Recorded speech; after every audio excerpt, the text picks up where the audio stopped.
और साहबा ने पूछा कि अल्लाह के नबी क्यों रो रहे हैं? उन्होंने कहा कि ये हार खदीजा का है जो मैंने उनको गिफ्ट किया था, आज मुझे उसकी याद आ रही है। ये फिदिये में अबुल आस ने दिया है, चूंकि मेरी बेटी का शौहर है वो, उन्होंने दिया।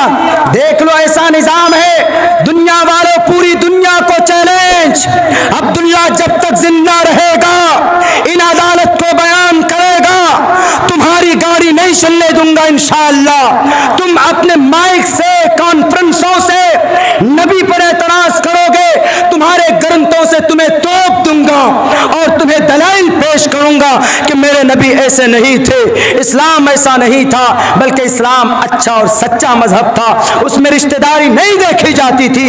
हजरत अल्लाह के नबी ने कहा है, बेटी फातिमा अगर तू चोरी कर ले तो मैं तेरा हाथ काट दूं, मैं भूल जाऊंगा कि तू मेरी बेटी।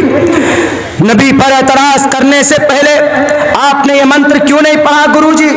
आपने ये श्लोक क्यों नहीं पढ़े जिसके अंदर कहा गया जिनकी पैदाइश का तज़किरा, जिनकी सवारी का तज़किरा, जिनके मैसेज का तज़किरा, जिनके मिशन का तज़किरा याद ना हो, पढ़ना नहीं जानते, मेरी तकरीर सुन लीजिएगा। उस तकरीर के अंदर हम बता देंगे आपको, संबल गराम गुख्य सबराहमनय सगहा तमना भवने विष्णु यशा कल की प्रादुर्भविष्यति बराहमनय, ऊंचे खानदान में वो अंतिम महर्षि पैदा होंगे और वो सुमतियानी था वैष्णवम सोमती के कोख से इस दुनिया में आएंगे। उनके दुनिया में आने का मकसद क्या होगा? हमारा कुरान कहता है, शाहरु रमज़ान इन्ना अरसलनाका शाहिदन व मुबश्शिरन व नज़ीरा इन्न हाज़ल कुरान यहदी लिल्लती हिया अक़वम। आप तो कुरान को नहीं मानते, चलो हम आपको कुरान नहीं सुनाएंगे, आपको बताएंगे उनका दुनिया में आने का मकसद। आज्ञान हेतु किरत मोहम्मदान दकारम नाशम विदायम हित्तदोदयते विवेकम। और फिर अगर कोई उनकी इत्तिबा करेगा तो उनके साथ क्या मामला होना चाहिए, वो दुनिया का कैसा इंसान होगा? अमिति पृष्ठति जमेगा मर्तस जगरम्बम सूर्य इवाजानी, सूरज के तरह चमकेगा, चूंकि सूरज के तरह नूर लेकर मोहम्मद रसूलुल्लाह इस दुनिया के अंदर आए। अमिति पृष्ठति मेगा मर्तस वैदाहम्मित पुरुष महानि मादित्य वरुण तपस्य प्रस्तात यन्नियायम नराशंस महाप्रिय मसीयज्ञ महाप्रिय। पूरी दुनिया के लोग उनसे मोहब्बत करेंगे। कौन करेंगे? दुश्मन भी मोहब्बत करेंगे। अरे क्रिश्चियन ने भी मोहब्बत की, तब ना मोहम्मद का नाम आया द 100 बुक में, द 100 बुक में। नराशंस महाप्रिय, वो कल की अवतार महाप्रिय होंगे और वो कल की अवतार इतने खूबसूरत होंगे, लोग उनकी शक्ल को देखकर उनके दिलों में मोहम्मद उतर जाएंगे। विचरन सुना चुना है ना प्रतिम गति असा दूदमन अठेश्वर्य गुणन्विता दूदमन। उनकी सवारी घोड़े की होगी, अश्वमाशुक मारूहा देवदत्तम जगतपति, अल्लाह के तरफ से देवदूत के जरिए से वो सवारी दी जाएगी। और फिर दुनिया के अंदर क्या करेंगे वो? क्या वो मूंगफली बेचेंगे? क्या वो पकोड़ा तलेंगे? या फिर झूठे वादे करेंगे लोगों से? नहीं, लोगों को सही पैगाम देंगे।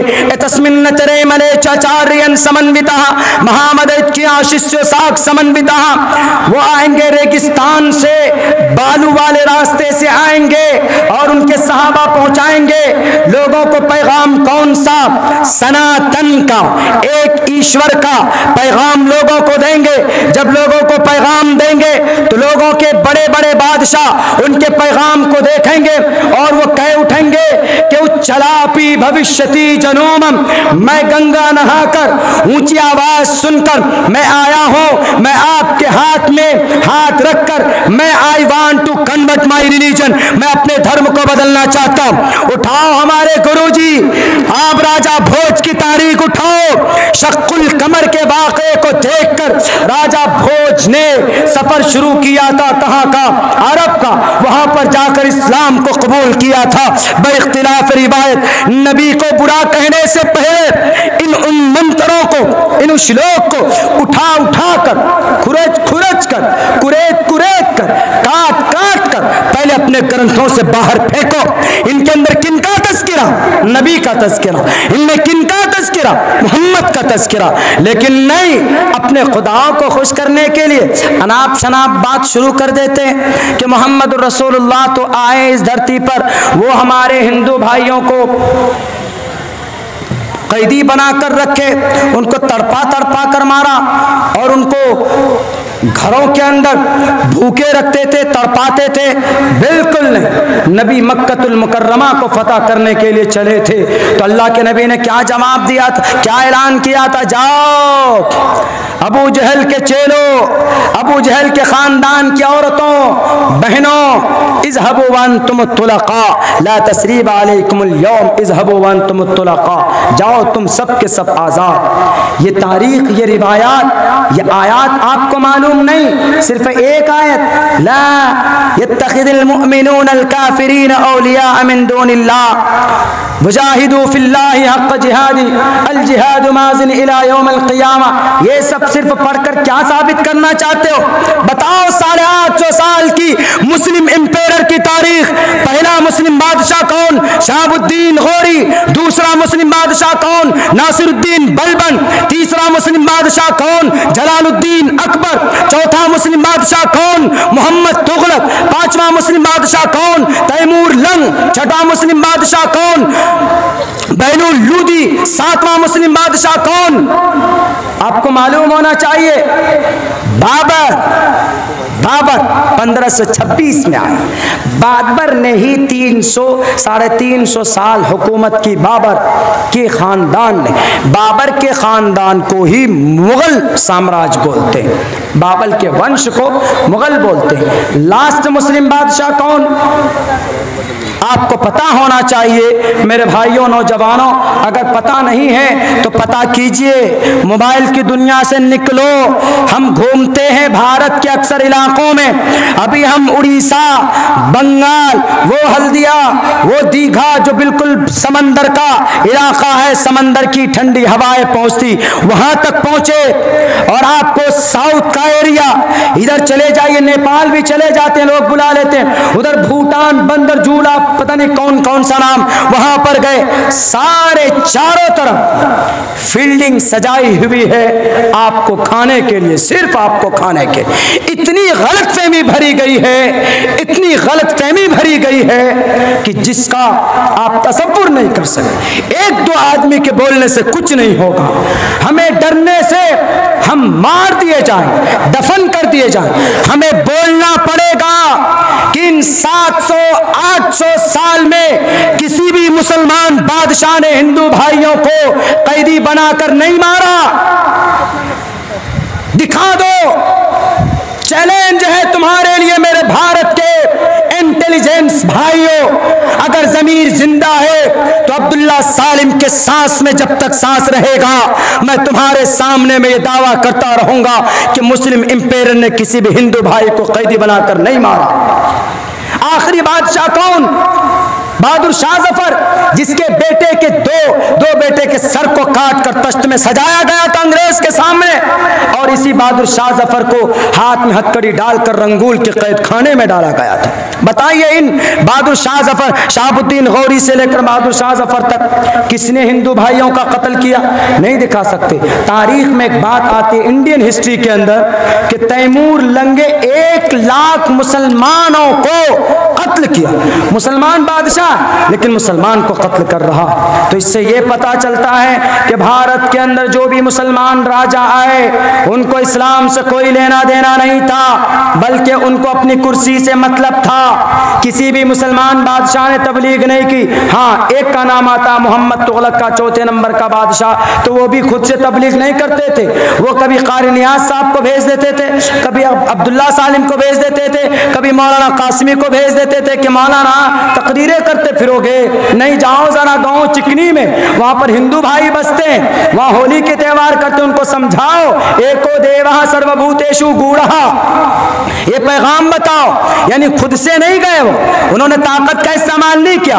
उलमाए किराम को भेजा कि जाओ इस्लाम का प्रचार करो, इस्लाम की तबलीग करो। ये तो मिलता, लेकिन किसी हिंदू भाई पर जुल्म ज़्यादती की हो, ये तारीख नहीं मिलती।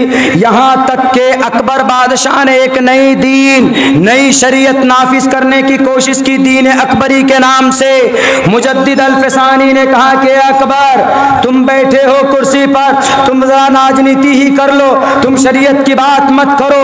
वसीम रिजवी के लिए है ये पैगाम, वो वसीम रिजवी जो कुरान को बदलना चाहता है। वसीम रिजवी, तुमसे ज्यादा ताकतवर था कौन? अकबर बादशाह, वो अकबर जिसने पूरे संपूर्ण जगत भारत के ऊपर जिसने हुकूमत की है।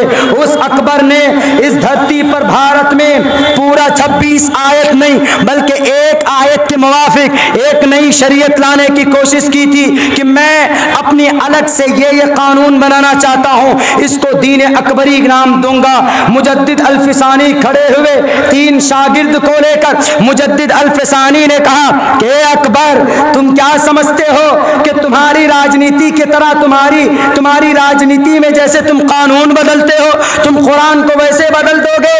खामोश हो जाओ, अपने इरादे को तर्क कर लो, नहीं तो तुम मैदान में आओ। मैदान में आए थे मेरे मुस्लिम भाइयों, ऐसे नहीं मस्जिद में बैठकर सिर्फ दुआ नहीं की थी, सिर्फ तस्बीह के दाने नहीं हिलाए थे। मैदान में आए मुजद्दिद अल-फ़सानी, हुजरे से बाहर निकल गए वादी सिंध में, 3 शागिर्द को साथ लिया और कहा कि तेरे पास ताकत है ना?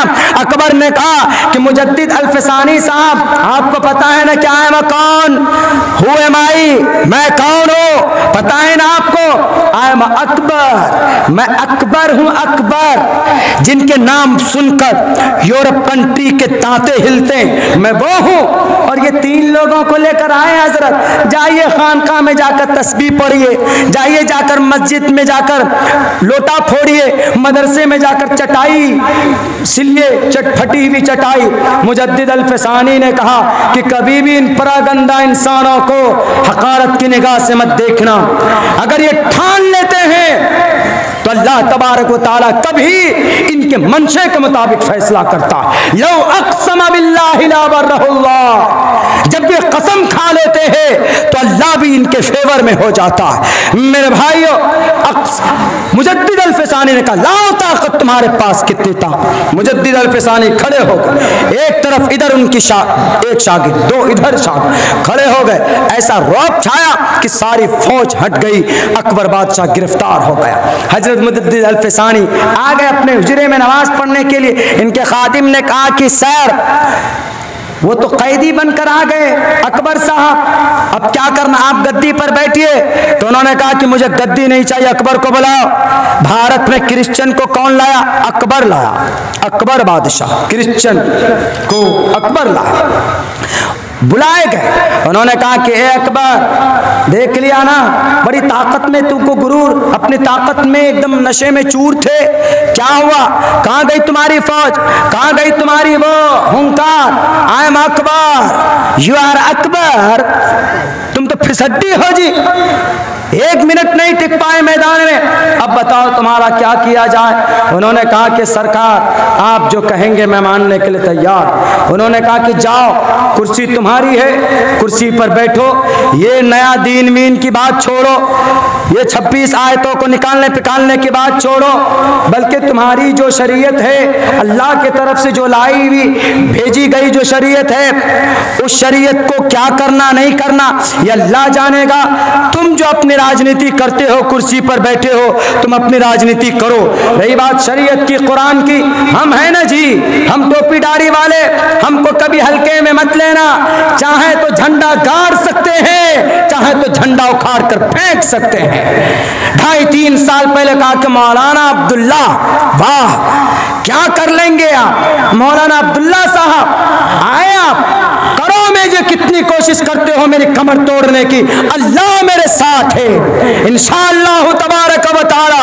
चला हूँ अकेला मैं जानिबे मंजिल, मगर लोग आते जाएंगे, कारवां बनता जाएगा। किसी के कहने से, किसी शराबी के डराने से अब्दुल्ला डरेगा नहीं, रुकेगा नहीं। इन मीडिया के जरिए से मैं अपनी बात पहुंचाता रहूंगा। मेरे भाइयों, इन्हीं चंद बातों के साथ मैं अपनी बात खत्म करना चाहता हूं। इन मीडिया में नवाए मिल्लत हमारे तौहीद भाई और जितने भी मीडिया वाले हैं, यहाँ पर बड़े बड़े मीडिया वाले, आप लोग जो बनाते हैं ना थंबनेल, तो थंबनेल अच्छा बनाया कीजिए भाई। ऐसा मत बनाइए कि मोदी के सर पर अब्दुल्ला सालिम का मुक्का डाल देते हैं आप। कभी कभी आप योगी के सर पर हमको बढ़ा देते हैं। कभी कभी आप ऐसा करते हैं कि हमको पुलिस वाले जेल के अंदर घुसा देते हैं। एक मतलब फोन है, मौलाना अब्दुल्ला आप जेल में कब गए? हमने कहा कि जेल में होता तो फोन पे बात होती जी बेवकूफ। बोला कि यूट्यूब में देखा। हमने कहा कि मीडिया वालों का कुछ पता नहीं भाई, आप यूट्यूबर हैं, आपकी मीडिया के अंदर एक चैनल है मुख्तसर सी, आप उसको चलाइए, अच्छे काम के लिए चलाइए। जैसे तकरीर के लिए आप यूज कर रहे हैं, अच्छी बात, लेकिन थंबनेल उसमें अच्छा बनाइए आप। ऐसा नहीं एकदम बिल्कुल वो लफंगों वाला, उधर से योगी जी, उधर से मौलाना अब्दुल्ला की उंगली योगी जी के नाक में घुसेड़ दिया है और उधर मोदी जी को थप्पड़ मार रहे हैं। ये क्या है भाई? आपको व्यूज चाहिए तो अच्छी एडिटिंग कीजिए और अच्छा थंबनेल बनाइए, तो उससे गलत मैसेज नहीं जाएगा। वरना हम लोगों के पीछे पड़ जाते हैं लोग, बड़ी मुश्किल हो जाती। अल्लाह से दुआ करता हूँ कि अल्लाह तबारक व तआला कहने सुनने से ज़्यादा अमल की तौफीक अता फरमाए। बहुत बहुत शुक्रिया, जज़ाकल्लाह। अस्सलामु अलैकुम रहमतुल्लाहि व बरकातहू।